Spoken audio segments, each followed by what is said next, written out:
Hi friends, welcome to Arunji kitchen. இன்னைக்கு நம்ம வீடியோவில் என்ன ரெசிபி பார்க்க போகிறோம் அப்படின்னா கேரட் பொரியல் தாங்க. இந்த கேரட் பொரியல் வந்து ரொம்ப ஆரோக்கியமாகவும் இருக்கும். இதை மாதிரி நீங்கள் செஞ்சீங்க அப்படின்னா ரொம்ப டேஸ்ட்டாகவும் இருக்கும். நிறைய குழந்தைங்க கேரட் சாப்பிடாம இருந்தாங்கன்னாலும் இந்த மாதிரி நீங்கள் செஞ்சு கொடுத்தீங்க அப்படின்னா ரொம்பவே விரும்பி சாப்பிடுவாங்க.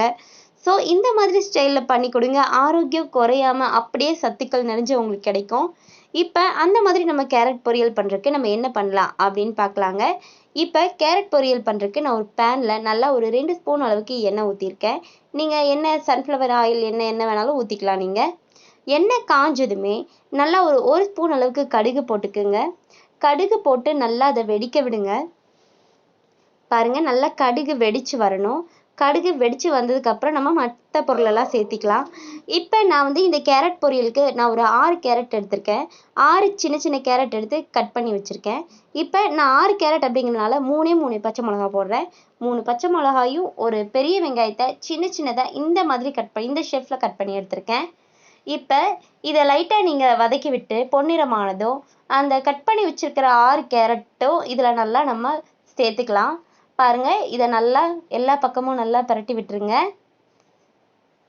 இப்போ இதுக்கு நல்லா வேகறதுக்கு நம்ம என்ன பண்ணலாம் அப்படின்னா கொஞ்சம் நல்லா உப்பு போட்டோம் அப்படின்னா இந்த ஸ்டேஜ்லேயே நல்லா வெந்து கிடைக்கும். அதனால இந்த கேரட்டில் வந்து இந்த எண்ணெய், வெங்காயம், பச்சை மிளகாய் எல்லா பக்கமும் நல்லா பரவுனதுக்கப்புறம் நீங்கள் நல்லா உப்பு போட்டு 1 ஸ்பூன் அளவு உப்பு போட்டு நல்லா கிண்டி விடுங்க. உங்களுக்கு தேவையான அளவு உப்பு போட்டுக்கலாம். பாருங்க, உப்பு போட்டாச்சு. இப்போ இதை எல்லா பக்கமும் நல்லா கலந்து விட்டுக்குங்க. கேரட் ஒரு 2 நிமிஷத்துக்குள்ளே சூப்பராக குக் ஆகிடும். ரொம்ப நேரம் வைக்கணும்னு அவசியம் இல்லை. அதனால லைட்டாக நீங்கள் என்ன பண்ணணும் அப்படின்னா எல்லா பக்கமும் இதை நல்லா கலந்து விட்டுட்டு இப்போ எண்ணெயெலாம் நல்லா பிரட்டி வந்துருச்சு. இந்த ஸ்டேஜில் நீங்கள் நல்லா இதை தண்ணி தெளிச்சுக்கலாம்.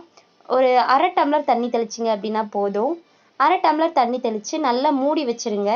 ஒரு 2 மினிட்ஸ் நல்லா மூடி வச்சிட்டிங்க அப்படின்னா நல்லா சூப்பராக குக் ஆகி வந்துடும். இப்போ பாருங்கள், 2 மினிட்ஸ் கழிச்சு பாருங்கள், சூப்பராக வெந்து ரெடி ஆகிடுச்சு கேரட்டு. இந்த ஸ்டேஜில் நீங்கள் என்ன பண்ணணும் அப்படின்னா நல்லா இந்த தண்ணியை லைட்டாக நல்லா வற்றினதுக்கப்புறம் நல்லா ஒரு ஃப்ரெஷ் தேங்காயை இந்த மாதிரி கட் பண்ணிக்கிங்க. இந்த மாதிரி காய் சீவதில் வச்சு சீவி நல்லா இதில் போட்டிங்க அப்படின்னா நல்லா சூப்பராக இருக்கும். பெரிய பெரிய தேங்காயாக போட்டுறாதீங்க. இந்த மாதிரி சின்னதில் வச்சு சீவினீங்க அப்படின்னா நல்லாயிருக்கும். சாப்பிடும்போது குழந்தைங்களுக்கு ரொம்ப டேஸ்ட்டாகவும் இருக்கும், ஈஸியாகவும் இருக்கும். பாருங்கள், இப்போ இதை நல்லா நம்ம கலந்து விட்டுக்கலாம். கலந்து விட்டாச்சு.